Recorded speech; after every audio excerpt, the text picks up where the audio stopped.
Hello everyone and welcome back to the Brightworks and another match of Beyond All Reason. And I'm glad I was able to cast this. My internet's actually been out for the last couple of days, so I was thrilled to see that it's actually back and online. And so it means that we're going to be jumping into a pro level game of Beyond All Reason right here. Where today, spawning as our blue team leader, it's going to be none other than Randy. Spawning as a Cortex commander here and hailing with 51 open skill. Going to be showing us what basically the best of the best of the best of Beyond All Reason look like. And spawning on the other side of the map, spawning on the mid-section here of the red team, it's going to be none other than Raigeki, also at 51 open skill, making this a relatively balanced top-tier match. It's pretty often that a lot of these matches will have a disparity of about 3 to 4 open skill in the upper players here, but today it's actually extremely balanced at 51, 46, 51, 47, and then 42, 41, 39, 37, 29, and 28 here. And I guess we have enough time to meet the rest of our teams as well. So rounding out the red team, we have in order here, the, well, not in order, particularly, but in order from middle to left to right. We have Fiddler 112, the orange commander here, spawning as a Cortex commander. We have Dark Clone in hot pink over on the far left. We have just to the right of the red commander, the yellow commander, Autopilot. And, of course, rounding us out, the tan commander, Zach, clocking in at 28 open skill. Now, you know it's going to be a good match when the bottom of the lobby, the bottom of the match is 28. Like, that's a respectable open skill. I think I'm about 27, so... Yeah, 28 is definitely respectable, but with the silver chevrons as well, it means that this commander is definitely experienced. And in fact, everybody has some sort of silver. Darkholm, the only one with less than, I believe it's 1,000 hours in the game for this silver, the full silver chevrons. Definitely some experienced players. Over on the other side of the map here, spawning as the green commander on the left-hand side, it's going to be none other than Master Bell 2 as a Cortex commander and going straight into a whole bunch of grunt spam here. Units headed out on the field, so before we miss too much, the Seafoam Green Commander is going to be Sargeras 77, our Cyan Hero is going to be Praetor, and the Purple Commander is going to be none other than Happiness. Alright, battles already are happening here. We've already got some ticks sniping away at one of the grunts that was produced right here. We've also got some of these guys, the Easter Island statues, worth quite a bit of metal actually, 100 metal in each one of those. Actually, that's a phenomenal bit of reclaim right there for any of these commanders to jump on top of. I'd actually love to see some more reclaim focused on those. The blue team doing a phenomenal job of getting res bots out there and reclaiming all this. What on earth do we have here? Large street lamp. Okay. That's weird. That's an asset that I've never even noticed before. We also have some satellite dishes. Yeah, okay. Cool. Oh, I love it. There's... see, to this day, there are still things about this game that I'm learning and figuring out constantly. Nice snipe right here by the red and orange commanders working together to take down that res bot, as well as the army right here that was sent across for the blue. Grunts split nicely and using their a little bit of control firing to take these grunts down in a very efficient trade, I will say. One of those grunts at 1% the entire time will actually manage to stay alive, and now it's going to be a battle of the res bots, trying to pick up whatever they can and repair all these units. Suddenly, this has turned into a big old mess. Little tick ball. 8 ticks in total headed across the map right here. Grunt's going to try and blast them down as much as possible. Grunt's relatively efficient against ticks, but it's a tricky battle. It can turn on its head quite quickly as soon as there's enough ticks to overwhelm the grunt spam. Suddenly they can take 1v10s pretty consistently, and you end up with a lot of dead grunts where otherwise you thought you had far superior numbers. So far, though, excellent control right here from the red team. Being aggressive, being defensive right here. The blue team being extremely aggressive right here, but the red team defending quite well. And now with 2 Centurion out on the field here right now for Dark Clone, it's going to be relatively easy to hold on to all this. Meanwhile, oh my goodness, I missed it. A bomber headed across the map right here from Pro Randy. A single bomber snuck out by the blue commander and dropping heavy bombs, medium bombs, the impulse bombs, directly onto the metal extractors here of the red team. 1 mech goes down here for the orange commander. Looks like 2 went down for our hot pink hero. All said and done, probably about enough value. Yeah, let's take a look right here. 1 bomber clocking in at, yeah, 150 metal exactly. So, all right. Definitely enough value right there as far as metal cost goes. And not to mention, of course, that the production that is shut down from that. Very, very nicely done indeed. All right. This little corridor over here on this left-hand side, this angle that the green commander is pressuring constantly, means that the pink forces can't move over in this direction. Otherwise, this area becomes open and the units run on by. We do have Shuriken coming out to the field here now from the blue commander. Nicely done. Oh, anti-air is already in position, though. Oh, lovely stuff. Hot pink commander on top of it. Darklone doing a wonderful job of supporting these forces. Gets an anti-air unit out on the field after realizing, hey, there's bombers on the field, and it was a Cortex bomber indeed, means there's going to be Shuriken play. No matter what, if you have a Cortex air player, there's going to be some Shuriken in the air. Putting 1 or 2 anti-air bots on the mix. What a phenomenal deal right there. Worth pointing out here as well that the slider bars are down for every single player in this game. This is, like I said, it's a top-level game, and the top-level players play this game a little bit differently. They play it with a little more love and trust than maybe the average Joes in the Metal Leagues do. They play this game as a complete unit, all 5 of them today, working together in perfect unison here, trying to crack these defenses and utilize all the resources of their team effectively, not just sending, you know, one person all the metal and hoping that they can tech up appropriately. But speaking of teching up appropriately, Raigeki just going for a very greedy tech right now, just going directly into the T2 on the back of a wind turbine economy, and at 19 wind speed total, that's definitely well worth it. The wind economy is looking phenomenal here, and if we had more E-converters, I think I'd like to see it. Yeah, right now it does look like there's a lot of... There's a lack of E-converters here for the red team. I think if there was more E-converters, this would work quite nicely, but you can see the red team basically sending all their metal to Raigeki right here, hoping to get that T2 lab up and running very, very quickly. Meanwhile, Randy is doubling down in the air, hoping to get an advantage by sending out some of these air cons and some more scouts, and my goodness, look at this walk of thugs. A thug walk, if you will, as Master Bell 2 has just gone straight into full-blown production right here. Looks like the Hot Pink Commander is worried more about, yeah, some more anti-air. There is another bomber across the map, this time shot down with just 1 kill to its name, though. The bombers are suddenly not getting as much value, and that's a risky run when you get those early bombers out. Obviously, it's nice if you can do a bunch of damage in that early bombing run, but it also means commanders are going to be much more hesitant, or rather much more aware of the fact that there's air in play, and they'll be much more conscientious about building anti-air in their bases.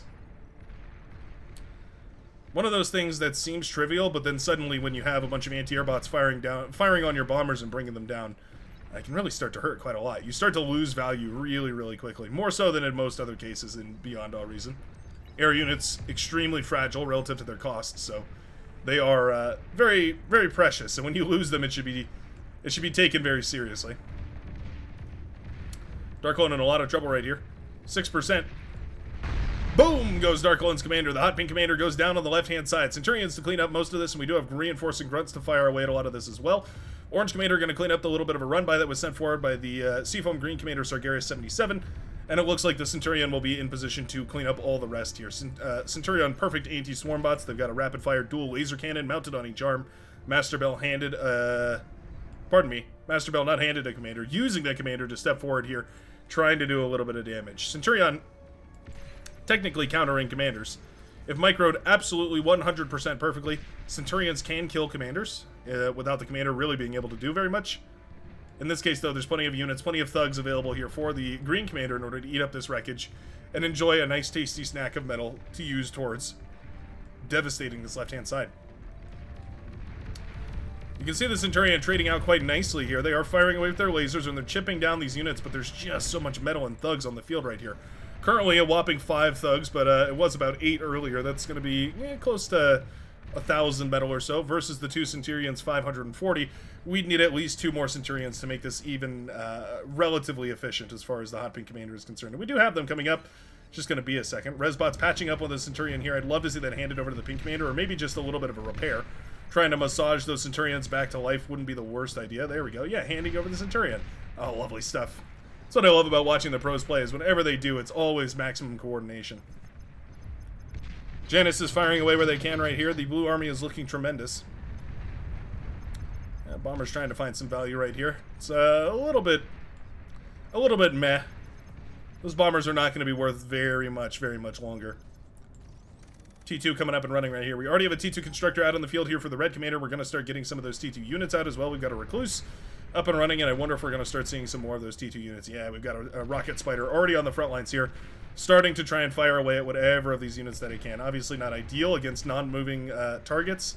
Or rather, yeah, not ideal against non-moving targets. It is ideal against static targets, is what I'm trying to say. The rocket spider here, very, very bad at hitting targets that are moving or that are far away. As you can see right now, as this rocket spider is yet to hit anything. There we go. The first 2 missiles do connect with some of this cyan army right there, and I do believe... Well, there we go. It'll be the first kill on this spider... Well, the second kill, apparently, on this spider bot's record. Spider bots are dangerous. They're effectively the siege weapon of the Armada... The Armada toolkit. Armada have the Hound, but they're sort of a split personality. Hounds can do a lot of different tasks with their multiple modes. Using their high-impact Gauss mode is very, very useful for bringing down structures, but using their rapid-fire... Sorry, their rapid-fire Gauss mode is good for moving targets. Their slow... What is it called? A plasma projectile, I guess, is much better at dealing with static targets. Rocketeers firing their missiles high into the skies and raining back down on their own army that are marching forward here. Oh, nice. Oh, nice. A double hit right there on that friendly pawn. That pawn is wondering where those missiles came from. They came from the sky. What a line. A wall of forces all firing away right here. And this is plenty of aggravators to do the job, too. Brought to you live from the trenches, the aggravators firing in all directions, trying to bring down the yellow forces. Will they manage? Ugh, risky battle. Every time those Janisses move forward, it's a clencher of a moment right here for Happiness, who knows that as soon as any of those twin missiles do connect, they're going to do a huge burst of damage against this army. You have to be very, very aware of that, very careful whenever you go into that. Quite a sum of bombers available now for the Blue Commander, though. We are up to a whopping 16 bombers in total. Not bad. Not bad whatsoever. T2 is the angle right here for the red team, going for a much more conventional strategic play right here, just going into that T2 and trying to eco up everybody else's economy as well. You can see those T2 constructors being passed around and handed off to everyone in order to get those T2 up and running. Hopefully Fiddler is able to get those T2 mexes up and running, and that way can support the team, especially on the front line here, with a little bit of T2 firepower. We desperately need it, as there's 2 versus 1 over here on the left-hand side with the Seafoam green tanks and the green grunts, pardon me. Marching forward. Professional caster, ladies and gentlemen. You'd think I'd been doing this for 2 years. Can you believe it's been 2 years? Not exact. I don't know the exact date. Well, I could find it, but it's been about 2 years. Certainly close to it. Has it been more than 2 years? I'm not entirely sure. Merry Christmas. Tanks. So good at being alive. One of their strongest suits is just the fact that they are alive and are difficult to make any other way. Pawns trying their very best, though, for what it's worth. Grunts here on the defense going to be much better at dealing with some of these lighter units that are used to surround the tanks. And I think with the grunt support, this is suddenly a really dangerous situation. No idea why we're pushing into these forces. Oh, we're going after the anti-air. Oh my goodness. What a high-level play right there. I think most commanders would have just gone in and tried to kill the base. The green commander going straight for the anti-air to try and soften all this up so the blue commander can use all those bombers that we've been saving up and we've been trying to utilize on the front lines to break into the back and do a whole bunch of damage. Not that it's necessary. Medium tanks doing that job quite nicely here. As you can see, firing away at whatever they can. Well, for that said, the medium tanks do go down here. A nice defense from the pink commander Darklone, who's holding out against all odds and beyond all reason. Thank you. Thank you very much. The blue team commanding a tremendous presence here, though. This entire side of the map is all blue controlled. Meanwhile, this army of Janus still exists. We've got Resbots on the front here as well, eating up as much of this wreck as possible. Frankly speaking, though, I think this is more than enough recovery to go, or more than enough metal to recover to just go ahead into T2 directly. Happiness probably feeling the same way. Yeah, we've got a lot of that metal is going back into the air player, I imagine. Where is our T2? Oh, there it is, all the way on the other side of the map. Yeesh. These T2 cons are going to take forever to get over there. Hopefully we can see a transport come out of Randy's production lab here. We do have a transport, so hopefully we can use that to move some of these cons around, because that is a long trip for this constructor to make right between here. It's going to be at least a minute or two before that constructor gets over to that side of the map. And by that time, T2 is obsolete. Have I talked about that before? I know I've talked about that before on this channel. Travel obsoletism. As units travel across the map, there's a certain time that it takes to get across the map, and the longer it takes to get across the map, the more likely that the unit is obsolete by the time it even gets to where it's trying to go. Especially prevalent on bigger maps, like for instance, I would say Full Metal Plate is one of those maps that's just ginormous, and people can spawn in literally any corner, and it can be a tremendous distance from corner to corner to try and get across that map. So much so, and because metal is so prevalent on the map, that you actually can't send a T1 unit across the map before it's already basically irrelevant. Like Pawns and Grunts don't do anything on that map because they're too slow to get across. You basically need to go directly into T2 to have any sort of relevance on that game. It's a really weird kind of mechanic that only happens in Beyond All Reason and other large-scale RTS, not like StarCraft or any of those sorts of RTS where pretty much the rush distance between different maps is almost always consistent to within a couple of seconds. Like plus or minus maybe 5 seconds. And Beyond All Reason, it can be upwards of 30 seconds, I would say. Oh, Praetor's detected here. Nice catch right there. Obviously, bringing those commanders down is the way that you win one of these games, and with a 5 versus 5, there really isn't too many commanders to spare. 3 less than usual, at least for what I cast. And I am pretty excited, by the way. This is a good transitional opportunity for me to say. Very excited for, as of recording this, tomorrow's event. No, pardon me. Day after tomorrow's event, Saturday, the 11th. I will be casting over on the official YouTube channel, the official Beyond All Reason YouTube channel. I've been doing live streams on my YouTube channel for a long while. I've been doing some live streams on the official Twitch channel for a while, and I love it. But apparently we're going to be debuting the official Twitch, or the official YouTube channel this Saturday. So I'm super excited to see that. I'll of course have an announcement for that down below in the, or rather in the Discord channel, which you can access down below in the description section if you'd like to go check that out. I know it's going to be a real banger of a time.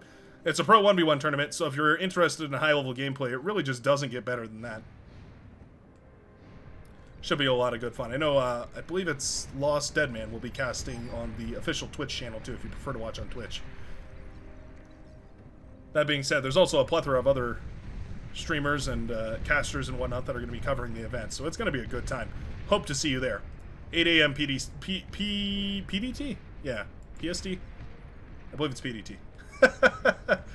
Boy, I should really double check these facts before I go spouting off about it. The real way that you should figure out about all this stuff is by joining the Discord channel, either mine or the official Discord channel. Either of those are an excellent source of your daily information. Excellent ways to get involved in the community too. I've had a couple of people ask in comment sections where they can contribute towards the game. This game is made possible by viewers like you. Thank you. Anyway, we got a game of Beyond All Reason in our hands, and the red team has completely turned it around. Going from essentially uncontested control of the midsection of the map, despite the right-hand side. Well, the right-hand side was a little bit contested, but other than that, basically uncontested control here for the blue team has now turned completely on its head. The bombers are trying their very best, but frankly speaking, their era has kind of come to an end. These bombers could have been across the map doing tons of damage to all these wind turbines. Instead, they were focused on the frontline units, and I really don't think they found the value they were hoping for. T1 fighters easily shooting them out of the skies, and that's several thousand metal worth of bombers shot directly out of the air right here by the orange commander, who's gone ahead and pumped out just a whole bunch of those fighters to save his allies' T2 forces from being really messed with on the front lines at all. Not that welders care too much about T1 bombers. Unless you have an absolutely gargantuan number of bombers, welders really will shrug off bombs pretty well. Just as well as basically anything else, too. Fiends here cleaning things up nicely, though, I will say. Sargeras making some good moves with a lot of these Twitchers. Going into a whole bunch of these, and I wonder if we had a... Oh, they must have been handed over here. Nicely done. Yeah, the Green Commander must have been handing over those Twitchers to Sargeras in order to control in the midsection. Very good plays. I believe most of these commanders are in a voice chat of some kind, so that's why they're all working together so nicely. So seamlessly. Looks like we do have a fat boy here as well. Firing away. Janus tank. Left and reserved and still being used over here. If there's one value that the sharpshooter provides to an Armada force, it's the ability to get those medium tanks off the field. Granted that they overkill medium tanks by a gargantuan amount. I mean, really a tremendous amount they overkill those medium tanks by. So it's never going to be the case that they leave a wreckage behind on the field. But for what it's worth, getting the medium tank off the field in the first place in one single shot, definitely well worth it. The medium tank's basically uncontestable in the T1 era as far as HP value goes. To be obliterated in a single shot by T2 is definitely... It's a morale hit, to say the very least, but it also is something to be said for the inefficiency of the economy, right? You fire 1,000 energy into a tank to kill it versus the several hundred metal that you put into it. This is a phenomenal push over on the right-hand side. We do also have a bombing run coming across here. Yeah, okay. Fiddler 112 taking a cue from the blue bomber. Sending those bombers to bomb the front line before heading towards the back line here, and it looks like we're going to target the T2 lab. Nicely done. Bombs away on the T2 lab, and it does go down. Nicely done right there by the orange commander. Manages to blast down that T2 laboratory, meaning no more of those T2 reinforcements will be out on the field. And just like that, bombers collapse on top of the T2 lab here for Randy as well. Air labs a little bit larger than they once were, of course, makes them a much easier bombing target. Oh, the blue team throws in the towel, realizing they don't have nearly sufficient air forces to shut down those bombers before at least another bombing run or two. And with 2 labs down with no production, the red team swarming through the right-hand side, and a brilliant push through the middle as well. The red team making the ultimate comeback to pull themselves back into this game of Beyond All Reason. The T2 Gambit eventually paid off here over the airplay. Very interesting to see. And thanks a ton for watching. I sure hope you enjoy. Let me know how you feel about 8v8s, 5v5s, 1v1s, what you prefer to see, because I'm always curious to see what people want to watch. And I hope to see you in the very next cast of Beyond All Reasons. Stay classy, everybody. Have a good one. Peace out.